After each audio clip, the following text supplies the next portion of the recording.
di Indonesia, sanad Al-Quran di Indonesia ya. Mudah-mudahan ini bermanfaat buat kita semuanya ya. Mangga langsung Ustadz Agus Salim Messi bisa langsung memberikan materinya. Atur nuhun. Insyaallah. Bismillahirrahmanirrahim. Assalamualaikum warahmatullahi wabarakatuh.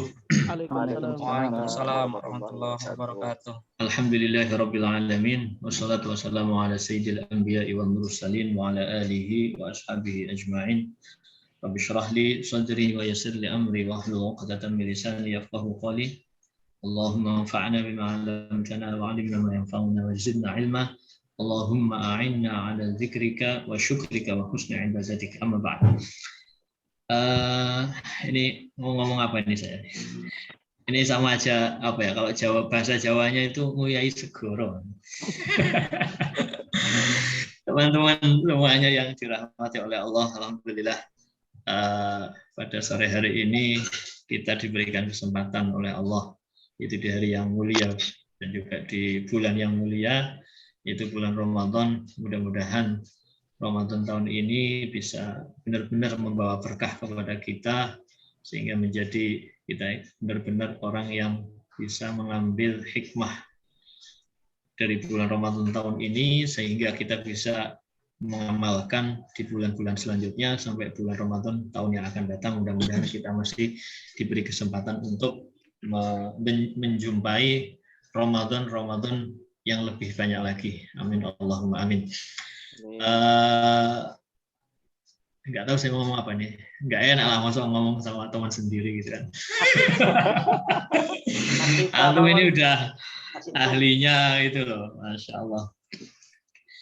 Jadi apa namanya, yang pertama yang ada Ustadz Irfan, ada Ustadz Awan, Ustadz Asep, dan juga Ustadz Deni, dan juga Ustadz yang lainnya, ada Ustadz Ari, ini ada Ustadz Lukman, ini Ustadz di pondok kami ikutan dari Lampung, pengen ikut katanya.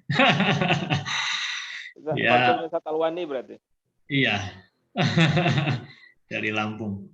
Ini ada Ustadz Rizky juga, ini juga pernah belajar di pondok kami, belajar qiraat.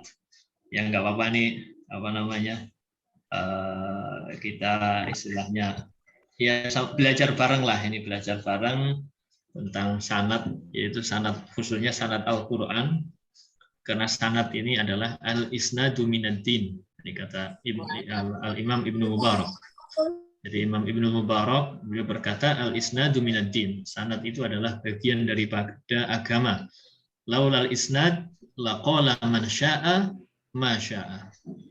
Kalau bukan tanpa isnad atau sanad, maka orang itu siapa saja akan berbicara apa saja, terserah tanpa ada istilahnya itu silsilah guru atau tuntunan yang pernah dia pelajari dari guru-guru yang silsilahnya itu nyampe, khususnya dalam ilmu agama ini adalah nyampe kepada Rasulullah SAW. Sebab agama Islam ini bisa kekal, maksudnya bisa semulia yang kita rasakan. Kalau kita bandingkan dengan agama yang lain itu mereka itu ya baik sanad keilmuannya, terus nasabnya, terus apa namanya, yang jelas itu sanad keilmuan dan juga nasabnya itu dipertanggungjawabkan. Kalau kita ke Eropa atau ke Amerika nanya, bapak kamu namanya siapa? Anaknya itu pasti jawab nggak tahu. Ya karena mereka nasabnya itu nggak jelas. Nah, alhamdulillah agama kita itu kelebihannya itu adalah ciri khas daripada agama Islam itu 3. Yang pertama itu adalah isnad, yang kedua itu adalah nasab, yang ketiga ini adalah i'rab dalam bahasa Arab.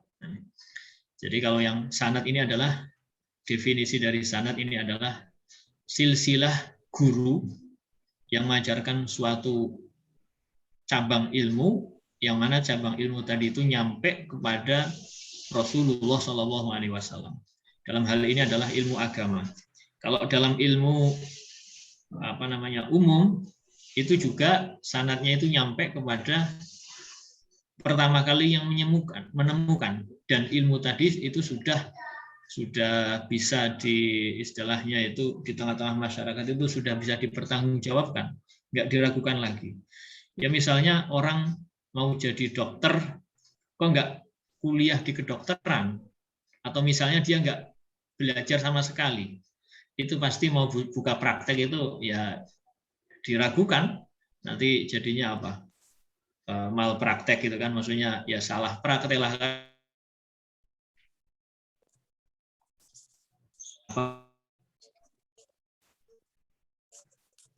Quran ini turun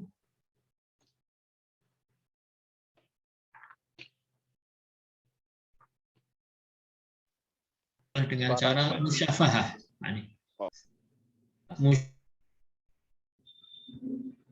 Dengan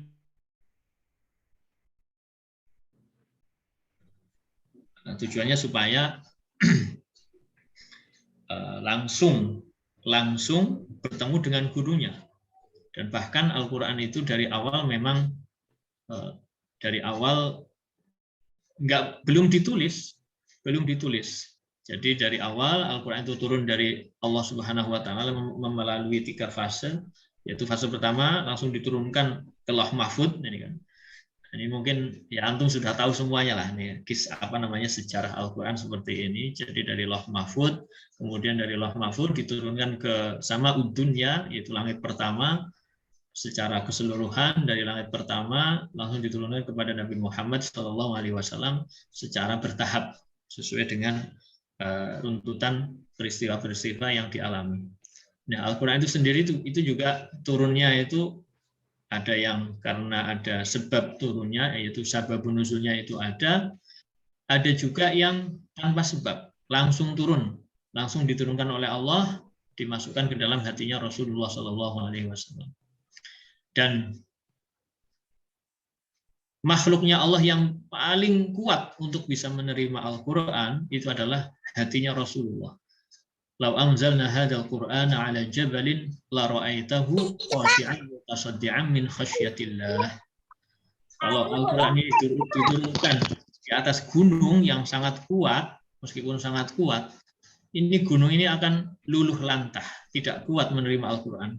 Dan hanya yang bisa menerima Al-Quran itu adalah hanya hatinya Rasulullah SAW. Nah, dari situ Al-Quran turun kepada Rasulullah itu dengan bertahap, kemudian oleh Rasulullah itu diajarkan kepada para sahabat. Nah, ini yang berkaitan dengan sanad itu sampai itu dulu tadi yang kisahnya sampai ke Rasulullah, nanti kemudian akan diajarkan oleh Rasulullah kepada para sahabat. Tentunya Rasulullah itu ketika mengajarkan itu kan dengan apa yang sudah diajarkan oleh malaikat Jibril, sesuai dengan yang diajarkan oleh malaikat Jibril, yaitu dengan kaidah-kaidah tajwid tentunya, yang nantinya setelah zaman para tabi'in dan juga setelah tabi'in itu baru dibukukan ilmu tajwid. Nah, ilmu tajwid itu ya baru dibukukan itu kan setelah ya abad kedua, abad ketiga. Pada awal-awal itu maksudnya pada abad pertama itu belum ada pembukuan. Nah, tajwid sendiri, kita membaca Al-Quran dengan tajwid itu hukumnya kan wajib.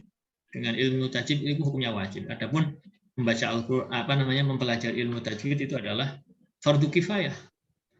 Jadi kalau kita membaca Al-Quran itu tanpa ilmu, yaitu tanpa ilmu tajwid, atau tanpa guru yang silsilahnya itu nyampe kepada Rasulullah, itu maksudnya ini akan dikhawatirkan itu ada kekeliruan.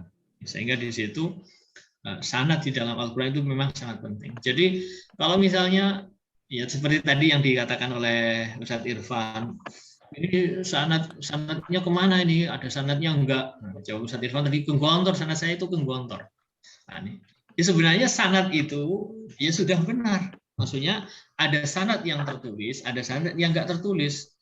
Guru-guru TPQ itu kan Jarang yang punya sanad tertulis. Tapi mereka belajar kepada guru, dan kepada guru, kemudian sampai guru-guru tadi itu sanadnya nyampe kepada Rasulullah. Jadi nggak apa-apa. Jadi sanad itu ada yang tertulis, ada juga yang tidak tertulis. Apalagi kalau metode kayak qiraati. Metode qiraati itu sangat ketat di dalam pembelajarannya, ya karena memang mereka ya ingin istilahnya mempertahankan atau mempertahankan sanad itu tadi, keasliannya. Jangan sampai diajarkan oleh orang yang belum mumpuni ngajarkan. Nah, ini akan membahayakan. Nah, oleh karena itu dengan tajwid itu tadi, itu mempelajari Al-Quran dengan ilmu tajwid itu sangat hukumnya wajib ain. Itu wajib ain. Adapun mempelajari ilmu tajwid itu adalah hukumnya fardu kifayah. Nah, tadi dari Rasulullah, kemudian diajarkan kepada para sahabat. Kepada para sahabat, dari para sahabat nanti diajarkan kepada para tabi'in. Nah, dari para tabi'in nanti ke tabi'in sampai akhirnya kepada a'immatul qurra. Nah, ini a'immatul qurra itu sangat banyak. Nah, ini. Dan yang terkenal yang setiap hari kita baca ini riwayat siapa, ada yang tahu? Riwayat siapa yang kita baca setiap hari? Kawan kayaknya tahu. Imam Hafaz. Imam Hafaz an Asim. Imam Hafaz an Asim. Nah, Imam Hafaz an Asim ini salah satu rawi dari Imam Asim. Jadi tadi sebelum masuk ke para a'immah, itu setelah zaman Rasulullah, pada zaman Rasulullah itu kan baru Quran itu baru diajarkan itu dengan musyafahah.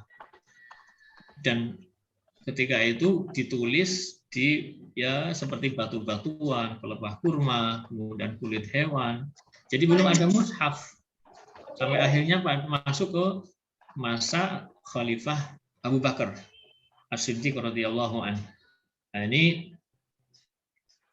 pada masa itu memang itu jadi terjadi peperangan namanya perang Yamamah. Peperangan Yamamah yang di situ yang mengakibatkan banyak sekali para hufadzul Quran itu yang meninggal. Nah, dari situ para sahabat itu khawatir dan mereka, yaitu sahabat Umar, mengusulkan kepada sahabat Abu Bakar untuk dibukukan menjadi satu mushaf. Menjadi satu mushaf. Awalnya sahabat Abu Bakar itu nggak mau karena itu adalah bid'ah. Bid'ah yang belum pernah dilakukan pada zaman Nabi. Nah, itu adalah kemudian setelah itu pada masa karena sahabat Abu Bakar itu hanya 2 tahun saja, kemudian dipindahkan kepada sahabat Umar. Nah, ini mushaf tadi. Sahabat Umar tapi pada masa sahabat Umar itu nanti dipindah yang megang itu adalah Siti Hafsah, putrinya. Siti Hafsah bin Umar.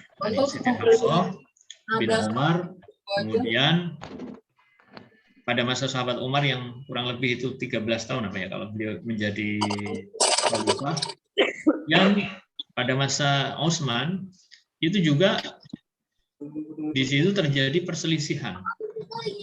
Yang sebelumnya pada masa Rasulullah juga pernah terjadi perselisihan akibat dari banyaknya perbedaan bacaan. Yaitu ketika sahabat Umar, sahabat Hisham bin Hakam itu mereka ikut peperangan, menjadi imam. Hisham bin Hakam itu menjadi imam, dan bacaannya kok beda dengan apa yang dibacakan oleh Rasulullah kepada sahabat Umar. Akhirnya mereka terjadilah perselisihan. Begitu juga terjadi pada masa Utsman radhiyallahu anhu. Itu terjadi peperangan di Armenia. Jadi ketika itu ada peperangan di Armenia yang di dekat Azerbaijan. Nah, tentara-tentaranya itu kan datangnya itu dari berbagai negara Arab. Ada yang dari Mesir, dari Yaman, dari dari Bahrain, dari Irak, dari Syam. Nah, bacaannya itu mereka berbeda-beda. Bacaannya berbeda-beda. Akhirnya di sini ada sahabat Huzaifah bin Yaman. Beliau itu berkata kepada sahabat Utsman, "Adrik hadhihi ummah qabla an takhtalifu kama ikhtalafa al-yahud wan nasara." Maksudnya jangan sampai umat ini, maksudnya peganglah umat ini, jangan sampai umat Islam ini pada masa ini itu mereka berpecah belah seperti yang terjadi pada masa pada orang Yahudi dan Nasrani.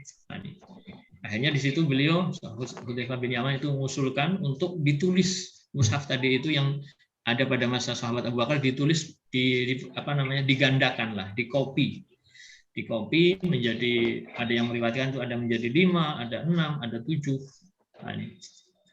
Nah, akhirnya di situ, tapi yang rajih, kalau yang rajih itu menjadi 6. Kemudian ya awal mulanya sahabat Utsman itu dengan berat hati untuk menulis seperti itu. Beliau akhirnya mengumpulkan para sahabat yaitu Zaid bin Sabit dan juga sekretaris yang lainnya yang sejak zaman Rasulullah sampai zaman sahabat Utsman itu masih hidup, itu untuk menulis kembali mushaf itu tadi.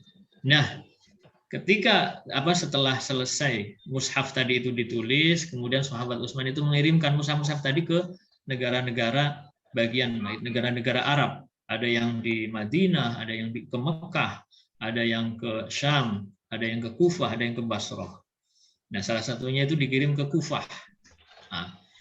Nah, sahabat Utsman itu tidak hanya mengirimkan mushafnya saja, akan tetapi bersama qari'nya, imamnya. Ketika itu yang dikirim itu adalah Abu Abdurrahman As-Sulami yang dikirim ke Kufah. Jadi sahabat Utsman mengirim seorang qari beserta mushafnya, yaitu Abu Abdurrahman As-Sulami, dikirim ke Kufah.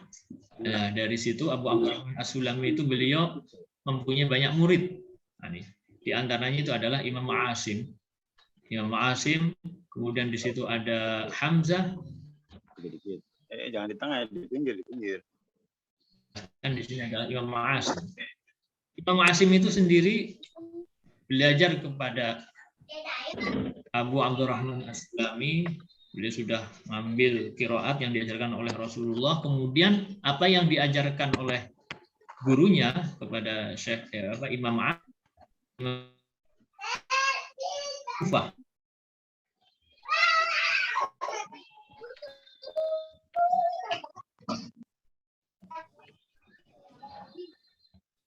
Istiqomah untuk mengajarkan apa yang diajarkan oleh guru sampai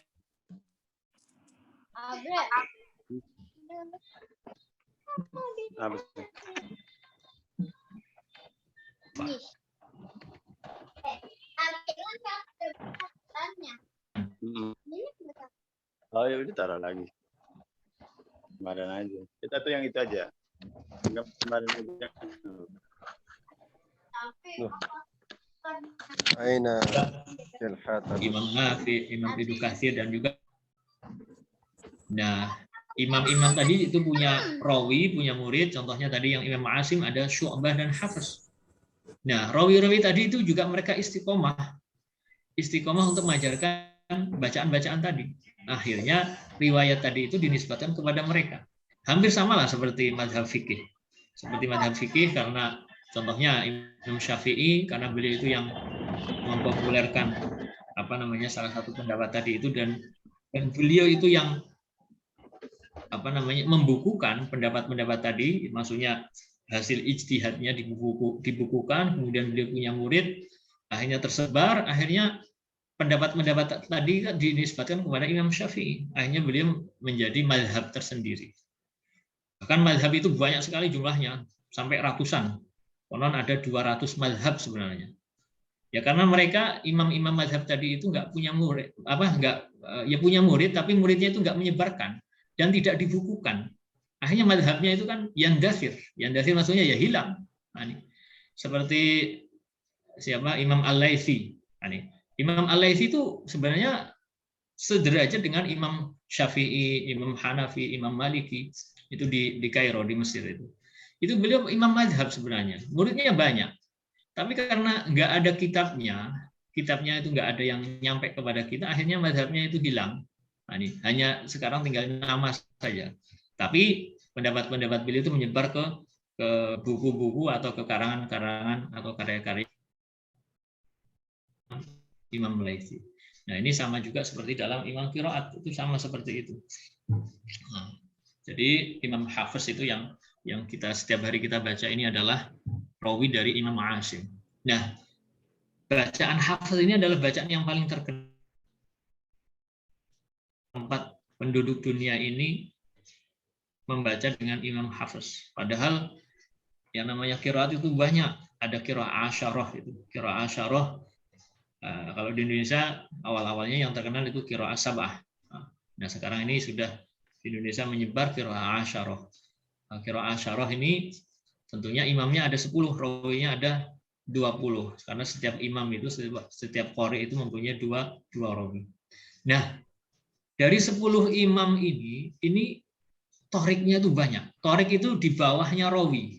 Jadi dalam ilmu qiraat itu, jadi ada qari, kemudian ada rawi, kemudian ada torik. Nah, qari ini contohnya itu tadi Imam Asim. Imam Asim di bawahnya itu ada rawi, yaitu hafiz dan syu'bah. Nah, di bawahnya hafiz itu ada torik. Torik itu maksudnya ya murid lah, jalur. Nah, ini jalur yang jalur murid yang nyampe kepada Imam Asim. Nah, ini Imam Hafiz kemudian Imam Asim. Nah, toriknya Imam Hafiz itu ada 54. Ada 54 torik. Nah, yang kita baca itu baru satu saja. Itu toriknya siapa? Ubaid bin Sobah. Nah, ini Ubaid bin Sobah. Nah, dalam Quran, dalam 10 qiraat tadi itu semua jumlahnya 980 torik. Yang baru kita baca itu satu torik saja. Sisanya itu masih 979 torik. Sangat banyak itu. Nah, dari torik-torik itu tadi. Nah, dalam Imam Hafiz sendiri toriknya ada 54, sehingga terkadang kita kan mendengarkan ada orang membaca dalam riwayat Hafiz itu, misalnya ya di masjid-masjid lah. Mad jaiz munfasil itu dibaca dengan 2 harokat. Ada juga yang baca dengan 4 harokat. Ada yang baca dengan 5. Itu perbedaan torik. Tapi kita ini harus hati-hati. Kita tidak boleh mencampur aduk torik atau bacaan. Nah, kalau kita baca mad jaiz munfasilnya itu dengan 2 harokat, di situ kita nggak boleh ada saktah di dalam, contohnya kallabal rona, ini kan misalnya mim marqadina hada, kemudian ai wajah qayyima, ini nggak boleh ada saktah. Nah, ini wakilaman rok, ini nggak boleh dicampur aduk. Ini harus kita harus tahu konsekuensinya. Jadi ketika kita baca mad jaiz munfasil dengan 2 harokat, itu kita harus tahu konsekuensi yang lain. Nggak boleh kita terus, oh ini lebih cepat ini kayaknya dengan 2 harokat, kita baca yang 2 harokat sajalah, yang bacaannya cepat itu. Walladzina yu'minuna bima unzila ilaika wa ma unzila min qablik. Itu kan cepat itu. Enggak harus walladzina yu'minuna bima unzila ilaika wa ma unzila min qablik. Itu kan lama. Terkadang ya kalau nggak sabar itu ya sudah, akhirnya ikut-ikutan aja lah yang 2 harokat saja daripada kelamaan. Padahal di situ kita harus tahu konsekuensinya. Kita tidak boleh mentalfik bacaan. Nah, itu terkadang orang awam itu ya karena nggak tahu ya sudah ikut-ikutan. Di situ ada bacaan bastoh itu kan. Bastoh itu biasanya kita bacanya apa? Ya besut pakai sin atau sod. Bastoh itu. Di juz 2 itu. Bastoh atau ya besut pakai sin atau sod. Pakai bastoh atau bas? Pakai sod? Yes, Tulis Sod. tapi di karena ada atasnya huruf ada sin. sodnya biasanya. Hurufnya sin, tapi di atasnya ada huruf sod. Enggak kebalik ya? Kebalik. Balik itu. Tertulis. Nah, kebalik apa kagak tuh? Tertulisnya di situ apa? Sod, Dibacanya sod atau sin? Bastoh itu pakai sod kan? Nah, terus ada di atasnya itu ada sin. Nah, nih. Kalau dalam riwayat Hafiz yang kalau kita baca dengan 4 harokat itu bastoh. Nah, nih, bastoh pakai sin. Nah, nih kan. Kalau dengan 2 harokat di situ pakai sod. Ada juga yang mengatakan pakai sin. Nah, ini, kalau 2 harokat. Yabsut itu pakai sod. Nah, ini, apa namanya? Ketika 4 harokat itu pakai sin, tapi ketika 2 harokat itu pakai sod. Nah, ini pakai sod. Nah, ini terkadang kita kan nggak tahu. Kalau nggak tahu itu kan ya udah sama saja lah seperti yang bacaan dengan 4 harokat. Padahal itu nggak boleh. Ini namanya mentalfik. Ya sama seperti mentalfik mazhab itu nggak boleh. Dalam mentalfik bacaan itu juga nggak boleh. Nah, itu semuanya itu ada sanadnya, silsilah guru yang nyampe kepada Rasulullah. Nah, dari situ apa namanya? Contoh yang lain musayyutirun, bi musayyutir, itu kan itu juga harus tahu bacaannya apa. Kalau baca isnya dibaca dengan 4 harokat dan kalau dibaca dengan 2 harokat, itu harus tahu. Ini salah satu pentingnya sanad seperti itu. Jadi silsilahnya, nah karena nggak tahu itu biasanya terkadang baca majaisnya 2 harokat tapi semuanya itu disamakan seperti 4 harokat. Ada bacanya dengan 2 harokat, nanti ada saktah. Nah ini nggak boleh. Nggak ada yang baca dengan 2 harokat majaisnya kemudian di situ ada saktah di aiwaja, qayyima, bal, rona. Nah itu nggak boleh. Nah itu yang harus yang harus kita perhatikan di situ. Nah kemudian tadi dari para imam-imam tadi itu yang jumlahnya sangat banyak, itu ada 10 imam, terus rawinya itu ada 20, toriknya itu ada 980. Nah, yang setiap hari kita baca itu baru 1 torik, kan? 1 torik saja. Nah, dari torik-torik tadi itu mereka bacaannya berbeda-beda, semuanya itu 980 torik itu bacaannya berbeda-beda. Tapi perbedaannya memang dari segi usul, maksudnya dari segi tajwid di sini, tajwidnya. Nah, dari imam-imam tadi itu akhirnya mereka mempunyai murid sampai akhirnya nyampe ke negara kita yaitu di Indonesia. Nah, kalau di Indonesia perkembangan qiraat sendiri atau Al-Qur'an sanadnya itu yang awal mulanya yang paling terkenal itu adalah dari Pondok Pesantren Krapyak itu. Al-Munawwir Jogja. Nah, beliau Kiai Haji Munawwir itu beliau itu yang pertama kali yang mempopulerkan lah di Indonesia karena beliau setelah pulang dari Mekah beliau langsung mengajarkan Al-Qur'an meskipun beliau juga ahli dalam fan ilmu yang lainnya. Tapi yang beliau tonjolkan yang ditonjolkan oleh beliau maksudnya dalam diri beliau itu adalah yang menonjol itu adalah dalam bidang Al-Qur'an, dalam qiraat. Nah, murid-muridnya itu juga ada banyak. Itu diantaranya yang terkenal itu adalah Kiai Haji Muhammad Arwani Amin, itu dari Kudus. Ini Ustadz Dedi mana? Ustadz Dedi ini yang sekarang menjadi pengurus di sana, Yayasan Arwaniyah. Belum ada Ustadz Dedi. Beliau ini lagi tajamu, lagi tajamu. Oh, lagi tajamu ya? Ya. Lagi diculik sama dari tahun 2001, dari 2001 sampai sekarang itu masih di sana, sampai jadi menantunya pengurus yayasan di sana, kiai di yayasan di sana, Ustadz Dedi Putra itu, masya Allah. Dulu bareng sama saya ke sananya, saya hanya baru kuat sampai 5 tahun. Kalau Ustadz Fedi mana? Ustadz Fedi ada nggak? Ustadz Fedi 1 tahun.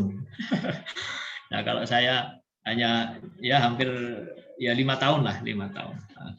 Nah di situ alhamdulillah khatam di Pondok Yanbu'ul Quran, ambil sanad di sana dari Kiai Ulil Albab Arwani. Nah sehingga di situ kalau di dunia Quran maksudnya pada masa ini dan juga sebelumnya itu memang ada Quran Kudus, ada Quran Krapyak, ya, maksudnya dinisbatkan ke sana karena mereka itu yang mempopulerkan. Dan sekarang ini sudah banyak yang alumni dari Timur Tengah yang sudah ikut mewarnai dunia Al-Quran yang berkaitan dengan sanad. Sehingga banyak sekali yang mengadakan daurah atau istilahnya pembelajaran dalam sanad Al-Quran ini. Dan intinya di situ memang sanad Al-Quran itu kalau sekarang itu ya paling tinggi itu 29, ada yang 28. Kalau saya nomor 29. Di dunia inilah, di dunia ini. Nah dari situ memang maksudnya sanad dari Rasulullah ke kita itu nomor 29.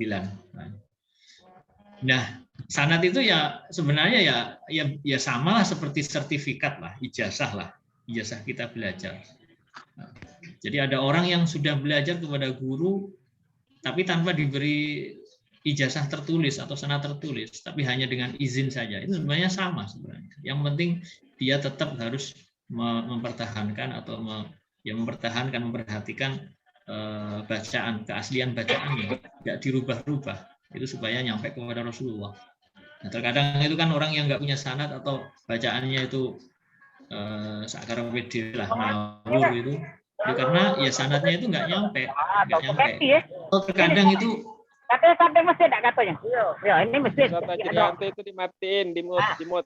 Ini masjid Ini nah, tikok lagi. Tikok rumah, tikok lagi rumah. Ya. Ustaz Ajrianto. Ini lah. Ada iklan sebentar, Ustaz. Assalamualaikum. ya, sebentar. Pesertanya bukan hanya Ahmarian ya? Amir Jidan Jalik. Oh, Masya Allah, Amir Jidan. Ayo, apa Ustaz Nafan? Ajrianto. Apa Matiin. Itu man Jalik Apa? dia sama Minzor. Arianto na. Al-Minzar. Ayo sahih. Itu Gorib Jidan itu. Gorib Jidan. Ayo la ba'sa Gorib Jidan.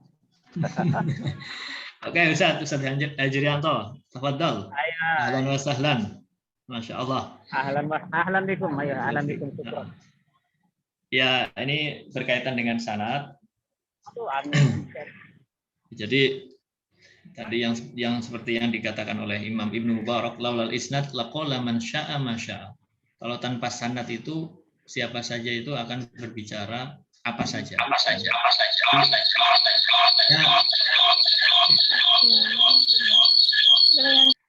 Al-Qur'an.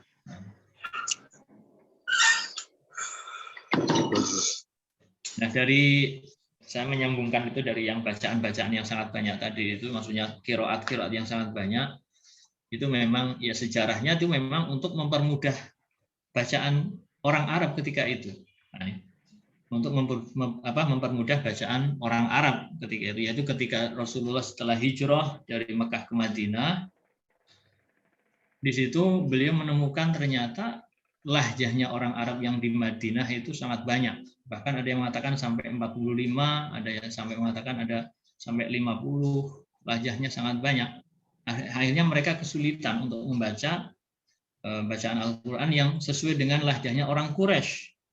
Nah, ketika beliau masih di Mekah itu kan belum ada perbedaan bacaan, karena memang sesuai dengan lahjahnya orang Quraisy ketika itu. Ketika Rasulullah maksudnya sama, sehingga ketika penulisan mushaf yaitu pada masa sahabat Utsman itu Ibnu Mas'ud itu berkata kepada para sekretaris yang menulis pada masa Utsman itu, kalau kalian berbeda pendapat di dalam penulisan rosem mushaf, maka merujuklah kepada bahasanya orang Quraisy, karena memang kalau merujuk ke bahasanya orang Quraisy itu nggak ada perbedaan bacaan, maksudnya karena memang ketika zaman Rasulullah ketika masih di Mekah itu nggak ada khilaf sama sekali, tapi setelah hijrah ke Madinah itu baru perbedaan bacaan itu sangat banyak. Ya contohnya lah kita di Jawa ini banyak bahasa Jawa itu kan lahjahnya itu sangat banyak, dialeknya sangat banyak itu kan. Ada yang kalau saya bacanya ngapak gitu kan.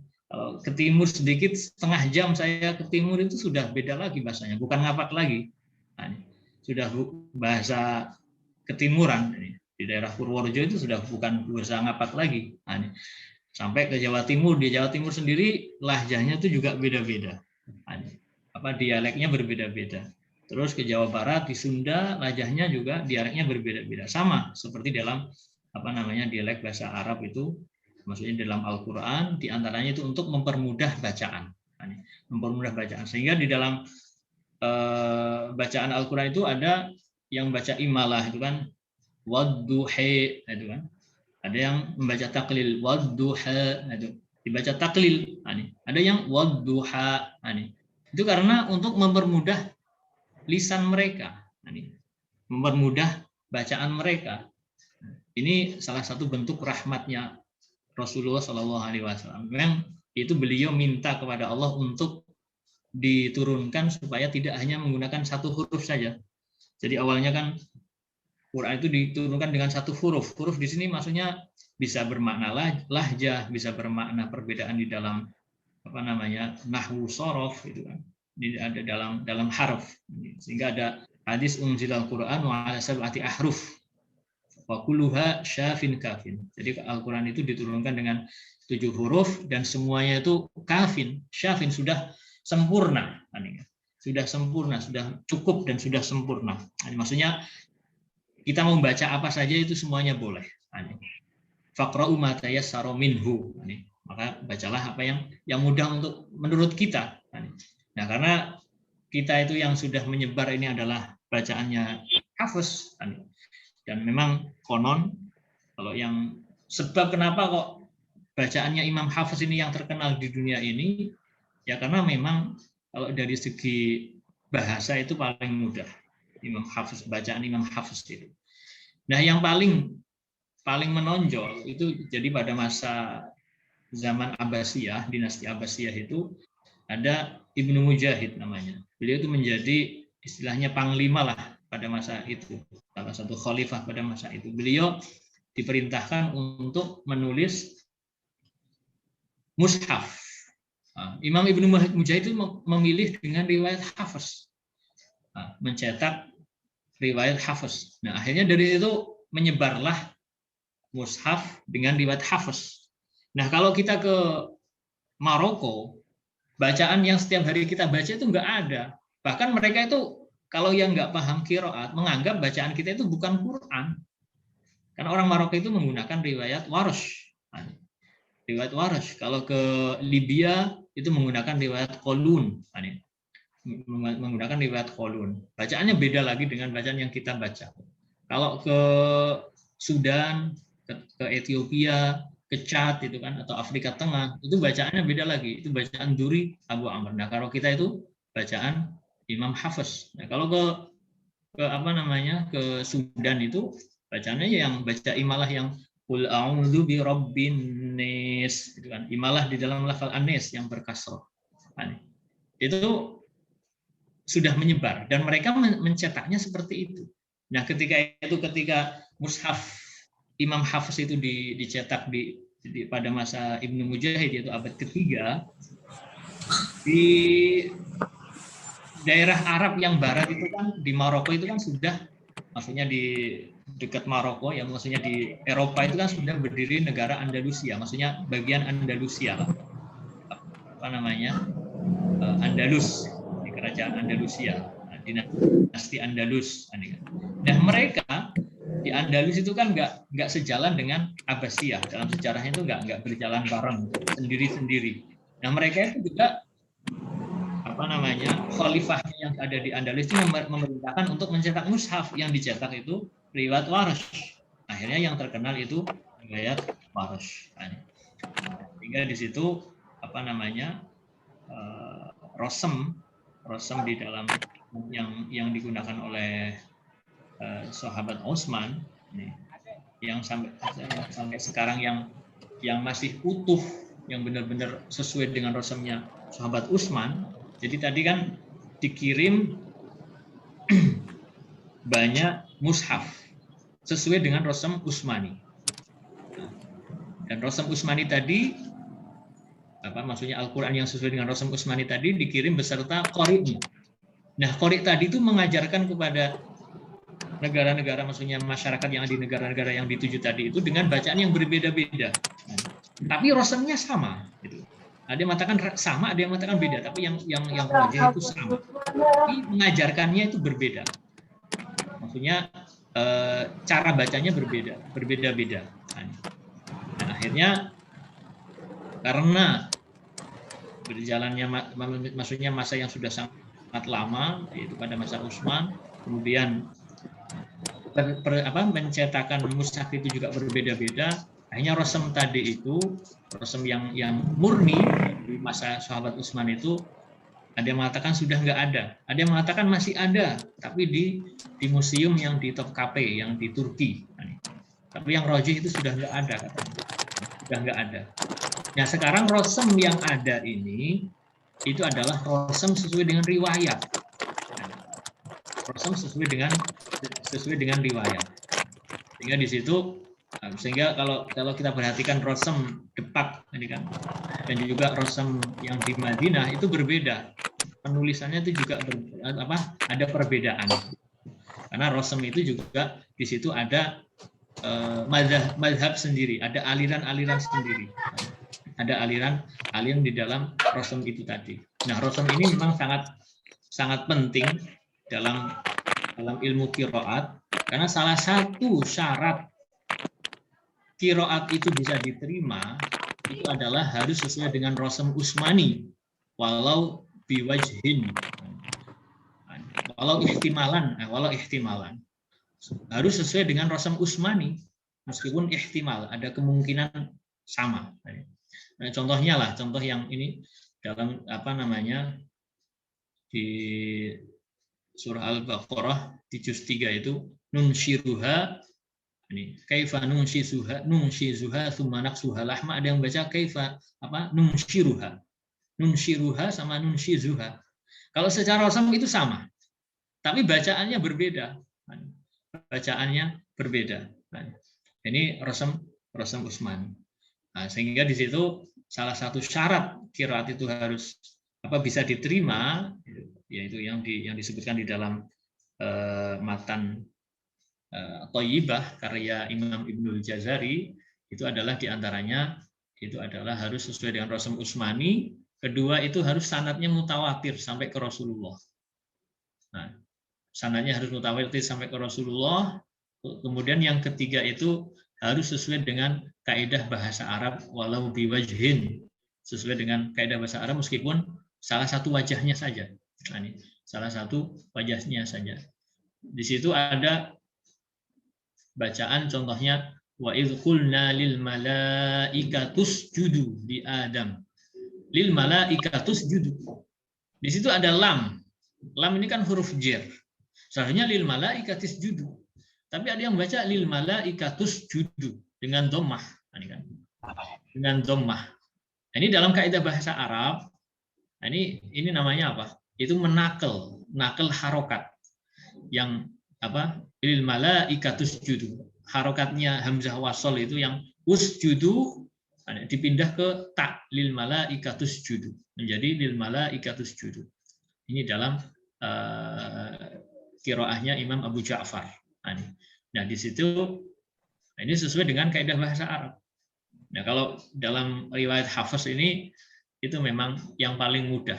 Ini maksudnya yang paling masyhur dan juga paling mudah kalau dibandingkan dengan qiraat yang lainnya itu, wah, kita ya maksudnya yang belum pernah kenal itu akan aneh sekali bacaannya. Famanitur, ada yang baca famanutirro, dibolak-balik. Partisipannya banyak juga itu pesertanya. Alhamdulillah. Nah, ini yang berkaitan dengan diterima atau tidaknya bacaan di dalam Al-Quran. Yang jelas kalau sesuai dengan tema tadi itu berkaitan dengan tema sanad. Oh gitu. Sanad Nusantara. Ya? Punten Ustaz. Sanad Nusantara itu memang Indonesia itu, ulama Indonesia itu tidak kalah saing dengan ulama di Timur Tengah. Di Indonesia kita punya Syekh Mahfud Termas dari Pacitan.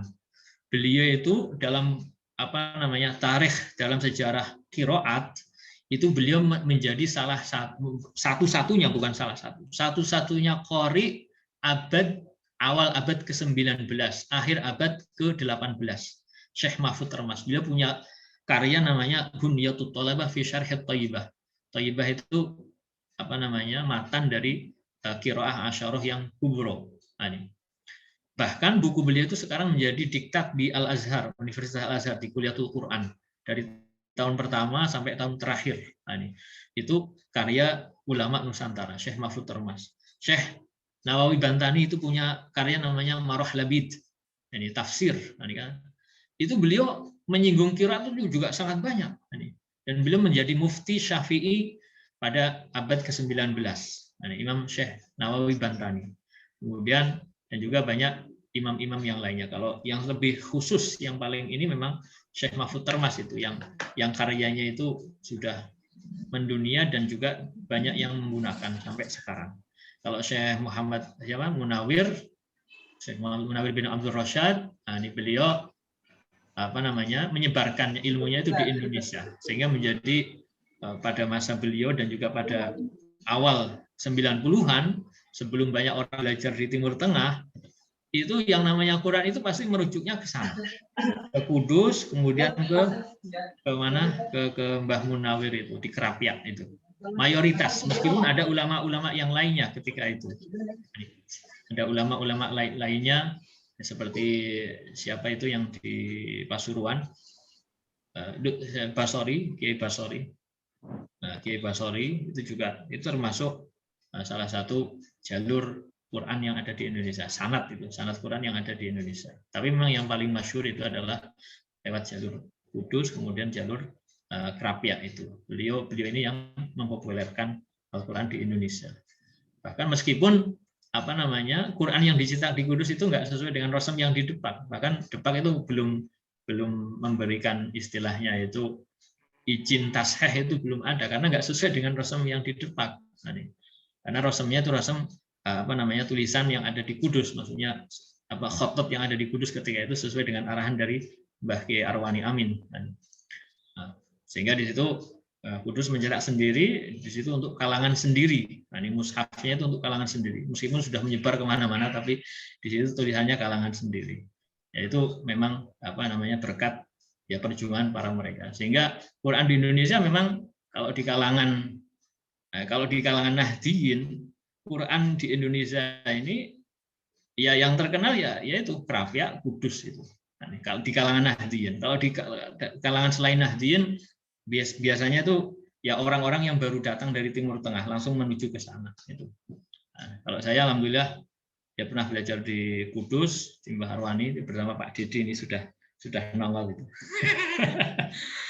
Ini Ustaz Dedi Putra itu sudah sejak 2001 sampai sekarang masih di Kudus, jadi orang Kudus sudah. Nah, kemudian saya alhamdulillah sudah belajar sama Syekh Nabil dan juga Syekh Said Harun, sudah ngambil qiraah asyarah yang sughra maupun yang kubro. Nah, kalau yang sughra itu mempelajari 20 thorik. Nah, kalau yang kubro itu 80 thorik.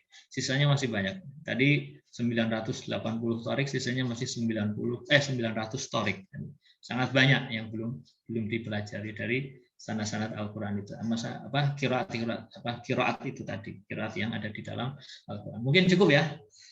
Sudah jam 5, mungkin ada istilahnya sharing lah gitu, mungkin mudah-mudahan bisa bermanfaat. Mohon maaf ini persiapannya nggak maksimal, masih kayak gini. Saya kira ngobrol-ngobrol biasa, ini ternyata banyak sekali yang ikut. Assalamualaikum Syekh Agus, kif halak? Alhamdulillah. Sehat ya? Alhamdulillah ya Masya. Alhamdulillah kuisin, alhamdulillah. Ini mau nanya sekedar sharing aja ya. Terima kasih walaupun saya terlambat datang, malish. Samihni wallah min taksir. Ada hal yang kemudian saya tidak tahu, mushaf yang kebanyakan digunakan masyarakat kita ya. Ini terlepas Nahdiyin atau tidak Nahdiyin ya. Yang tentu kalau saya melihat itu lebih ke Urdu ya, tulisan Hind. Yang mushaf yang ada penembalan kalimat waliyatalattof. Nah, mushaf ini kan masyhur, artinya mushaf yang dalam tulisan surat Al-Kahfi itu waliyatalattof itu dicetak tebal. Itu hampir keseluruhan mushaf yang itu, saya tidak tahu apa mushaf namanya ya.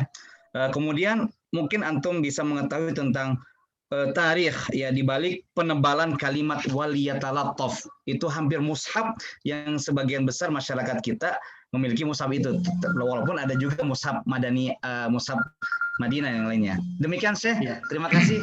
Jazakallah khair. Ya, terima kasih. Itu pernah ditanyakan kepada salah satu syekh di Mesir. Nah, ini memang itu masyhurnya itu di Indonesia. Jadi pewarnaan warna merah yang di lafal waliyatalattof itu masyhur di Indonesia. Kalau di Timur Tengah itu enggak, mungkin belum pernah kita temukan. Nah, ini. Saya itu belum pernah menemukan. Bahkan pernah kita tanyakan kepada salah satu syekh ya, ahli qiraat itu, ini enggak ada maksudnya di negara Arab, maksudnya di Mesir khususnya itu enggak ada seperti itu pewarnaan seperti itu enggak ada.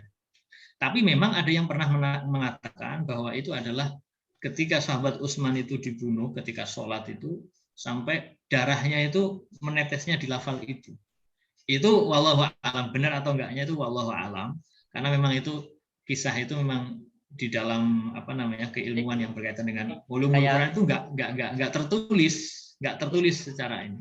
Mungkin ada sebagian mungkin dari orang Persia tadi yang katanya yang apa namanya karena Rasem Depak itu memang cenderung ke konon katanya itu memang ngikut ke Rasem yang ada di Urdu. Nah, di Urdu itu maksudnya ya India, terus Pakistan, Afghanistan lah seperti itu.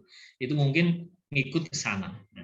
Tapi dalam keilmuan yang berkaitan dengan Rasem, bahkan dalam ulumul Quran itu kita belum pernah menemukan kata-kata seperti itu. Tapi memang ada yang mengkisahkan seperti itu, bahwa itu adalah darahnya sahabat Utsman ketika dibunuh meneteskan di lafal itu, sehingga sampai sekarang masih diberi warna merah. Kenapa nggak hijau aja ya, atau kuning gitu kan, atau merah apa namanya,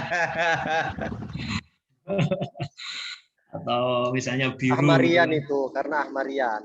Oh iya. Kalau sudah Kiai Toil, Masya Allah. Masya Allah. Masyhur Yasin, barakallahu fikum. Allah yubarifik ya Sidi. Kiai Agus. Ya silakan. Bentar lagi, urid an as'al. Allah yubarifik. Ini fenomena. Jadi ya bukan fenomena, artinya dari tahun ke tahun ini ada data bahwa kita ini kan Muslim terbesar di dunia. Ya. Dari 270 juta jiwa penduduk Indonesia, 85%-nya kalau dihitung jadi 220 juta jiwa adalah Muslim. Kita ini Muslim terbesar di dunia. Hanya saja berdasarkan beberapa survei dari tahun 2014 contohnya dari pesantren Tebu Ireng juga pernah mensurvei, juga PT IKI Perguruan Tinggi Ilmu Quran di Jakarta juga pernah survei. Yang terakhir ini yang saya baca di Republika 2021 ini juga pernah melakukan survei yang di mana hasilnya dari 140 juta Muslim, dari 220 juta Muslim itu 65%-nya itu buta aksara Quran atau buta aksara huruf Quran. Ada juga yang belum bisa baca Al-Quran, ada juga yang lemah baca Al-Quran. Bahkan salah satu pengurus pesantren mahasiswa di UIN Serang mengatakan bahwa dari mahasiswa baru yang mendaftar di UIN itu hampir 70% itu tidak bisa baca Al-Quran atau lemah baca Al-Qurannya. Yeah. Nah, yang kalau seandainya dari Gus Solah, Kiai Salahuddin Wahid, Allah yaghfirlahu wa yarhamuhu, mengatakan 23% saja umat Islam di Indonesia yang bisa baca Al-Quran. Nah, dari sini diberikan kesimpulan bahwa lemah dan sangat-sangat miris sekali kemampuan umat Islam di dalam membaca Al-Quran. Nah, yang jadi pertanyaan adalah dengan pembahasan kita pada sore hari ini, mana yang harus kemudian kita dahulukan? Tahsinul qiraah nisbatan i'timadan bi isnadi al-qiraah al-ashra awi al-qiraah as-sab'ah, atau betul-betul upaya memberantas aksara Al-Quran itu sendiri, atau ada pendapat lain dari Kiai Agus berkenaan dengan fenomena saudara-saudara kita sesama Muslim yang tidak bisa baca Al-Quran. Berhubung bahwa sekarang kita ini berada di Syahrul Ramadan, Syahrul Quran, begitu dikatakan. Syahrul Ramadan unzila fihil Quran, kan begitu. Mohon tanggapan dan urun rembuk dari Kiai Agus dan juga mungkin teman-teman. Ya. Adanallah, syukran. Apa Salagus? Apa? Ya. Terima kasih. Masya Allah, pertanyaan yang lumayan berat nih. Anak uji awalan. Allah ibarik. Jadi apa namanya? Pertanyaannya intinya itu mana yang kita dahulukan? Apakah kita mengutamakan pengajaran terhadap cara membaca Al-Quran, maksudnya mengajarkan anak-anak yang belum bisa membaca Al-Quran, atau kita mengajarkan qiraat asyarah. Nah, itu semuanya penting. Semuanya penting.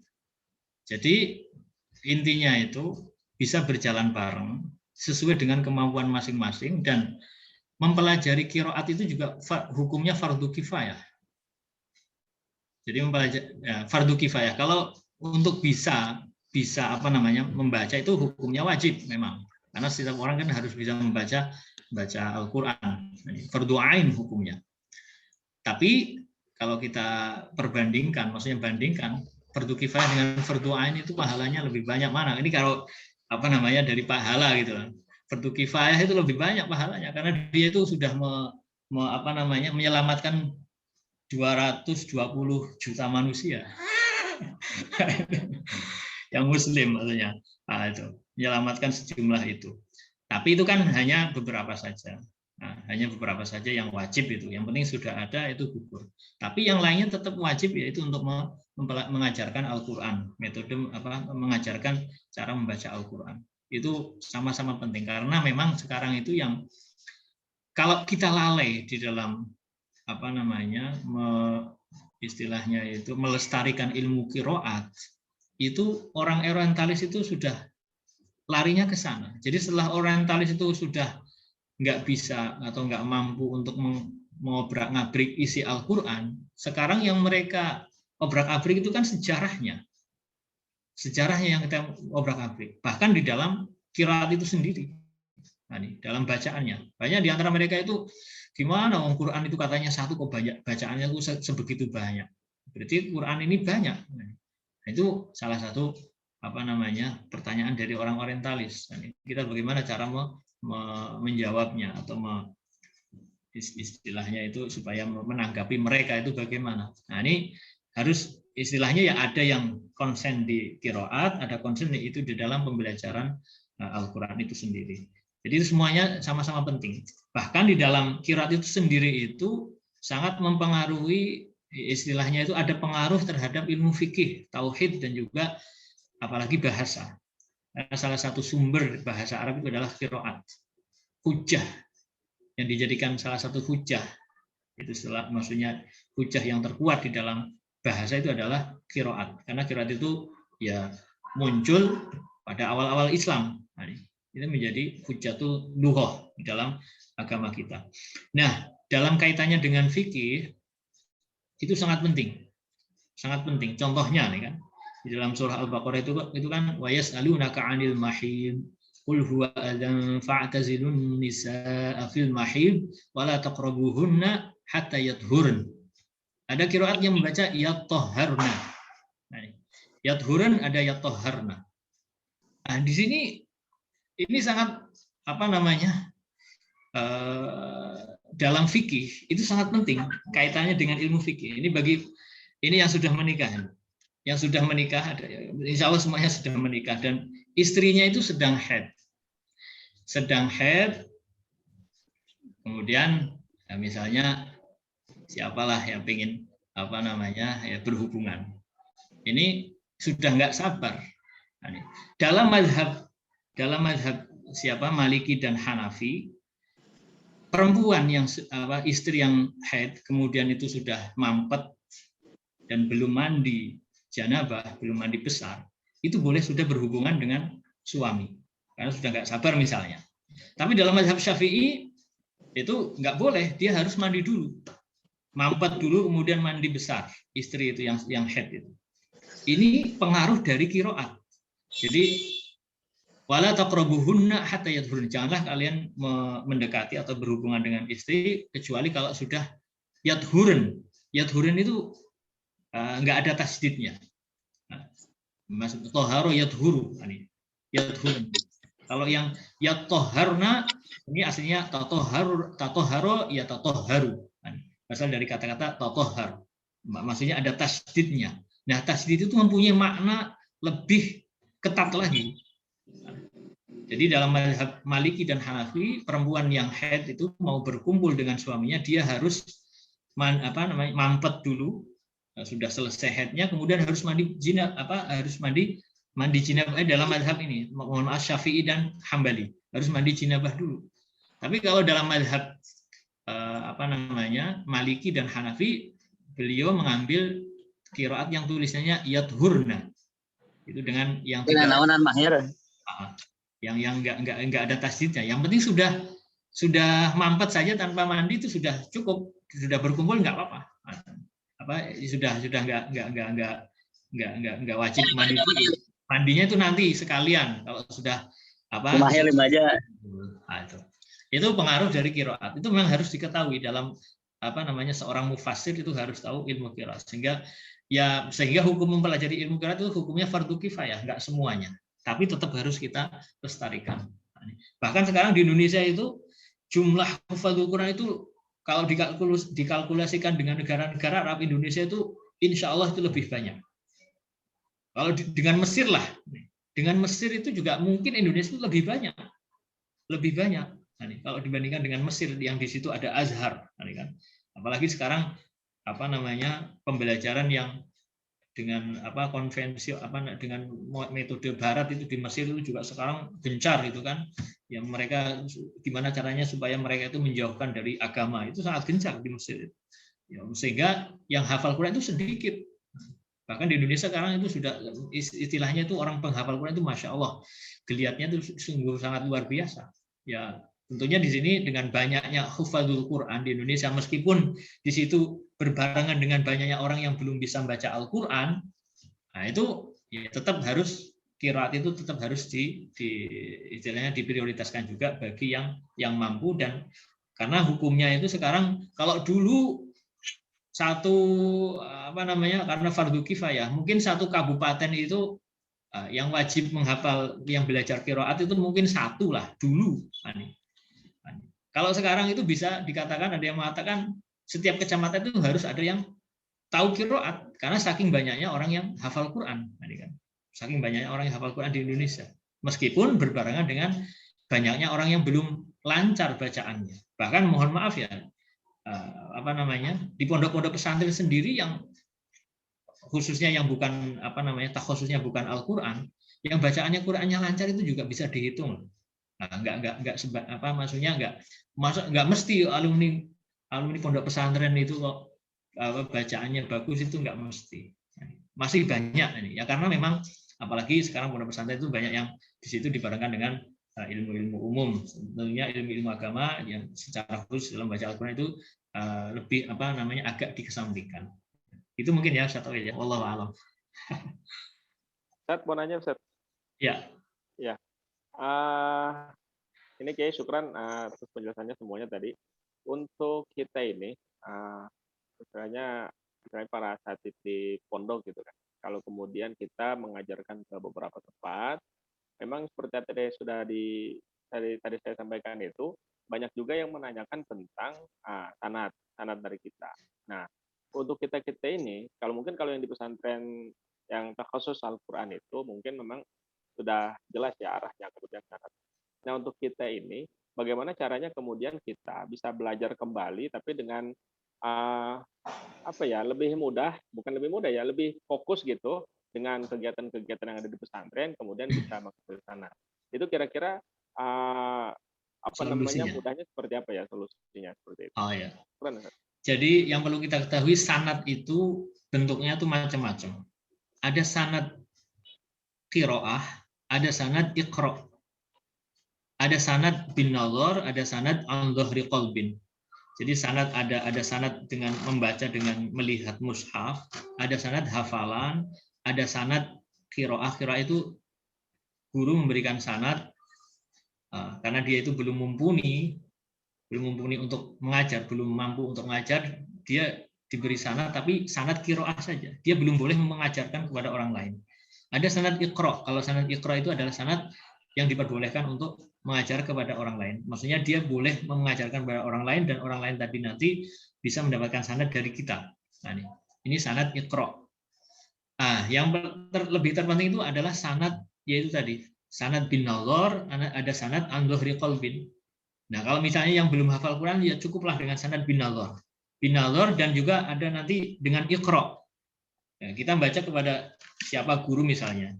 Kita datang ke seorang guru membaca Al-Quran 30 juz, nanti dengan harapan nanti guru tadi itu mau memberikan sanad kepada kita dengan tujuan nanti kita bisa mengajarkan kepada orang lain. Nah, itu jenis sanad itu seperti itu ada. Nah, maksudnya sekarang itu sudah diklasifikasikan seperti itu. Karena tentunya sanad bin nazar dengan bil ghaib, dengan hafalan itu tentunya lebih tinggi sanad bil ghaib dengan apa namanya? Dengan hafalan. Nah, memang dulu sanad itu hanya adanya bil ghaib saja. Nah, tapi sekarang itu oleh ulama tajwid itu dengan apa namanya? Karena pentingnya sanad itu tadi dan juga banyaknya permintaan lah yang jelas itu supaya lebih mantap dan juga lebih bisa dipertanggungjawabkan. Nah, ini makanya ulama ini di Mesir sendiri seperti itu, sudah seperti itu. Jadi ada sanad bil ghaib, ada sanad bin nazar. Nah, itu nggak apa-apa. Nah, jadi seperti sertifikat dalam qiraat itu juga ya sebenarnya itu sanad itu sama itu sebenarnya itu sanad, bisa dikatakan sanad. Jadi nggak harus apa namanya tertulis silsilah dari kita, maksudnya dari Rasulullah sampai ke kita itu nggak mesti. Yang penting sudah kita diizinkan oleh guru kita untuk mengajarkan dan guru kita itu sudah belajar kepada guru dan juga kepada guru yang akhirnya sampai kepada Rasul itu sudah cukup. Sudah cukup. Gitu ya Ustaz ya. Ustaz, Afan Ustaz. Ini terutama yang terjadi di kalangan Nahdien Ustaz ya. Kalau seumpama kita sendiri yang dari Gontor ini Ustaz, anggaplah semuanya lah. Dengan dalam artian ilmu yang kita dapat dari Gontor ini terus kita amalkan begitu saja. Itu apa bisa kita sebut bersanad kepada Yai Hasan atau kepada apa? Mengingat sistem Gontor yang seperti itu. Kalau menurut pandangan antum gimana seperti ini, Ustaz? Bisakah kita bersanad dengan Gontor atau dengan kiai salah satu kiai yang ada di Gontor? Syukran. Nah, ini juga apa namanya? Ya penting juga maksudnya dalam artian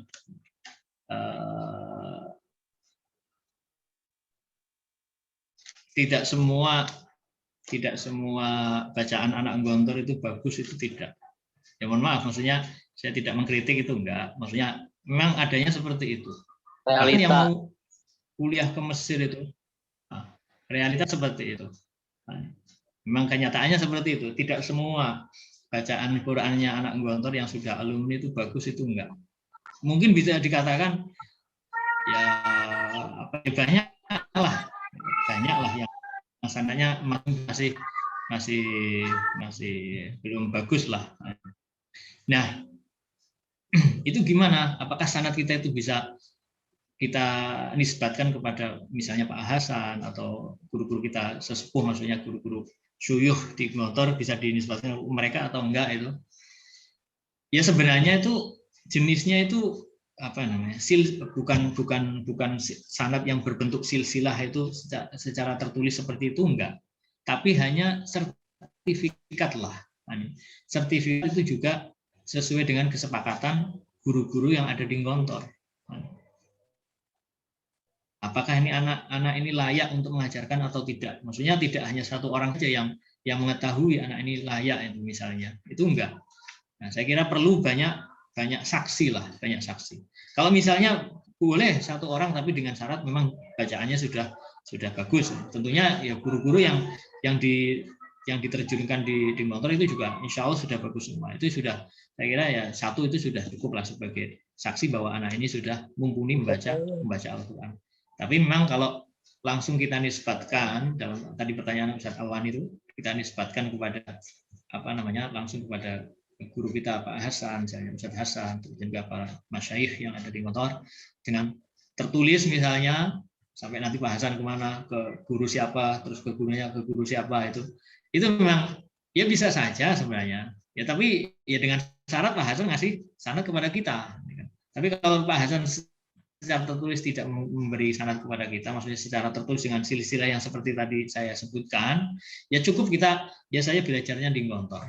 Saya belajarnya di Gontor, saya belajar dari guru yang ada di Gontor, dan saya sudah dinyatakan lulus di dalam bacaan Quran misalnya. Ya memang harus benar-benar seperti itu. Tapi memang saya juga sering istilahnya ketika di Mesir itu ya apa namanya, ngisi teman-teman Gontor yang baru datang itu. Ya memang masih banyak yang belum, masih inilah dengan bacaan Quran itu masih asing itu ya banyak gitu. Sehingga memang perlu kita nggak cukup belajarnya itu di Gontor saja, masih belum cukup, perlu belajar ke yang lebih ya yang lain gitu, maksudnya belajar ke yang lain. Nah, sehingga memang memang karena ini apa namanya ya konsentrasinya kan beda. Di Gontor konsentrasinya itu kan banyak itu kan. Nah, ya kalau misalnya kita belajar ke JMK semua seperti Ustadz Alwan misalnya kan, di JMK itu kan, nah itu insya Allah bagus semuanya. Tapi kan JMK sendiri juga nggak bisa untuk mengajarkan satu persatu ke seluruh santri di Gontor, itu kan nggak bisa. Tapi maksudnya ya itu tadi, karena konsentrasinya banyak, ya makanya ya masih banyak yang bacaannya itu yang masih istilahnya itu masih belum bagus lah itu. Mungkin gitu ya Ustaz ya. Jazakumullah. Ustaz, tanya Ustaz. Ayah, silakan.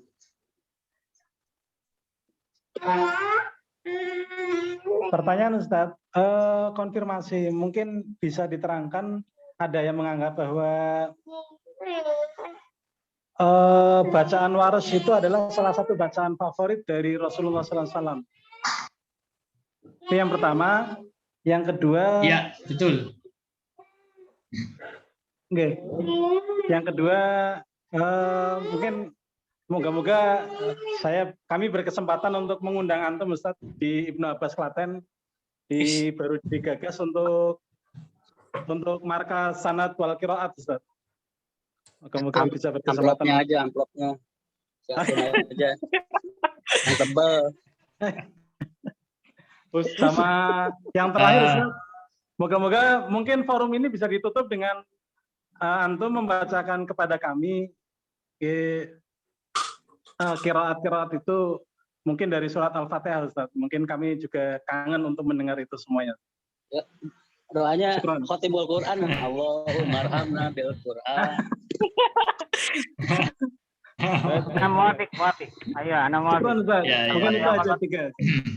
Assalamualaikum warahmatullahi wabarakatuh. Waalaikumsalam. Apa namanya? Ya terima kasih kepada Ustadz Fajarul. Itu memang ada ulama di Mesir itu. Memang secara tertulis kita belum pernah menemukan bahwa qiraat atau bacaan yang dibaca oleh Rasulullah itu adalah Imam Warash. Secara tertulis kita belum pernah menemukan itu kesimpulan. Itu kesimpulan dari Syekh Yusri. Guru kami di Mesir itu Syekh Yusri Said Jabr. Nah, beliau punya pendapat bahwa karena sering baca hadis dan juga banyak kitab-kitab itu, bacaannya Rasulullah itu selalu panjang-panjang. Dan terkadang itu menakel. Nah, itu kan ciri khas daripada bacaannya Imam Warsh. Sehingga di situ beliau menisbatkan, maksudnya mempunyai anggapan, berpendapat bahwa qiraatnya bacaannya Rasulullah itu adalah bacaannya Imam Warsh. Nah, nanti insya Allah dicontohkan. Bacanya Imam Waras itu memang enak itu. Bacanya itu enak. Imam Waras sendiri itu memang dulu ngajarkannya itu di Mesir. Bahkan makamnya juga ada di Mesir. Nah, makamnya ada di Mesir, di Muqattam itu. Makamnya ada di situ. Imam Waras. Kemudian apa tadi? Ya apa? Ibnu Abbas Klaten. Ya, mudah-mudahan ada kesempatan, insya Allah mudah-mudahan bisa bersilaturahim di sana. Terus apa lagi tadi? Nah, ikhtitam forum ini mungkin bisa dibacakan qiraah mungkin dari surat Al-Fatihah.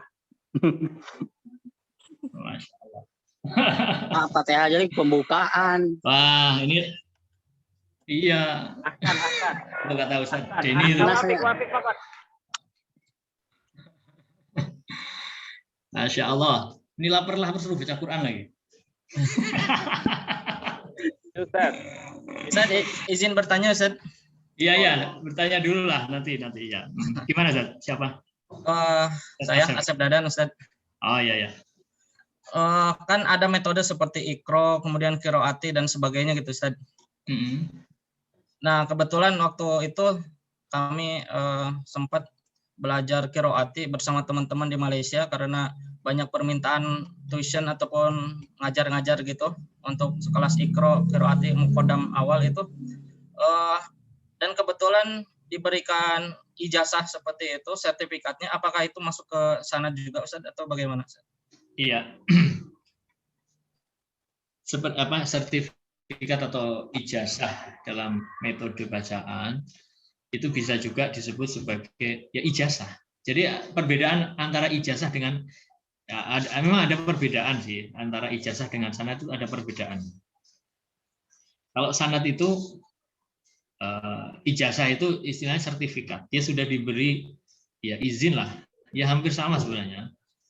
Ijazah itu kan ajaza yujizu, mengizinkan, memperbolehkan untuk mengajarkan suatu ilmu kepada orang lain.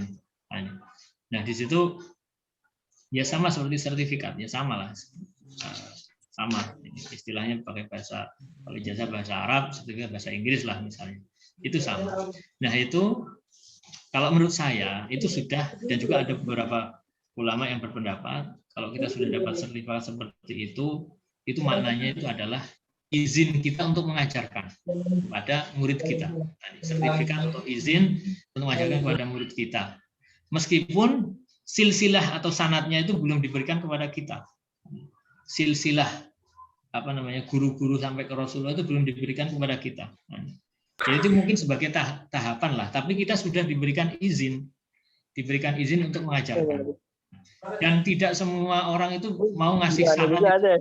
Tapi kalau ngasih ijazah ngasih, tapi kalau sanad itu nggak mesti. Karena sanad itu, di dalam sanad itu sudah ada istilahnya itu secara otomatis di situ ada ijazah di dalam sanad itu. Di dalam sanad. Tapi kalau ijazah itu terkadang itu memang atau ijazah saja, kebanyakan itu tidak dicantumkan silsilah sanadnya. Kalau ijazah saja. Tapi kalau dalam sanad itu otomatis di situ ada ijazah. Biasanya seperti itu. Nah itu intinya ya sebenarnya itu sudah ada sanadnya lah. Bisa disebut sebagai sudah ada sanadnya. Atau juga ya bisa juga sanadnya belum diberikan. Tapi itu adalah bentuk izin kita untuk mengajarkan kepada anak didik kita. Itu saya kira sudah cukup. Antum sudah punya seperti itu, sudah cukup untuk mengajarkan Al-Quran. Gitu ya. Ya, syukran Ustaz. Ya, terima kasih. Terakhir dibacain suara imam. Imam. Alhamdulillah Kiai Agus Salim, jazakumullah khair atas ilmunya yang sudah diberikan. Kalau alhamdulillah ini belajar di Gontor tuh. Ini ada yang tanya lagi ya? Sanadnya ya. Bagaimana ini? Apa gimana? Nggak ada yang pernah nanya lagi, nggak ada. Ditutup nggak dulu dapat ya. ijazahnya gitu. Aja bu aja. Insya Allah kita akan ngobrol-ngobrol sekedar saya sudah untuk materi yang lebih baca Al-Quran di Gontor cuma sekedar gitu aja. Nggak ngomong dapat sanad. Kemudian begitu ketabir. Untuk penutup ini kita mau mendengar Kiai Agus ini membacakan surat Al-Fatihah ya. Tergantung beliau nanti metodenya metode apa. Kita akan mendengarkan dan setelah itu kita tutup. Mungkin begitu, Kiai. Syukran atas semuanya. Mangga. Tapi Ustadz sebelumnya tolong itu yang belum di mute dulu deh, biar kondusif. Ini Lur, udah ya? Ya Lur itu siapa Lur itu? Kayak nggak pernah ikut forum aja. Marahin. Ya udah kelihatannya ya, udah. Itu etika berforumnya coba diperhatikan. Ya. Saya baca yang ini ya. Tadi saya tertarik dengan yang qiraahnya Imam Warash itu. Imam Warash di situ bacaannya Rasulullah Shallallahu Alaihi Wasallam. Insya Allah saya baca ya sebagian dalam surah Al-Insan. Insya Allah. Dalam surah Al-Insan di sini banyak perbedaan bacaannya Imam di sini. Tapi ya mohon maaf ini suaranya sudah habis. Bacaannya biasa. Syaitanirrajim. Bismillahirrahmanirrahim. Hal ata 'ala al-insani hinun min ad-dahri lam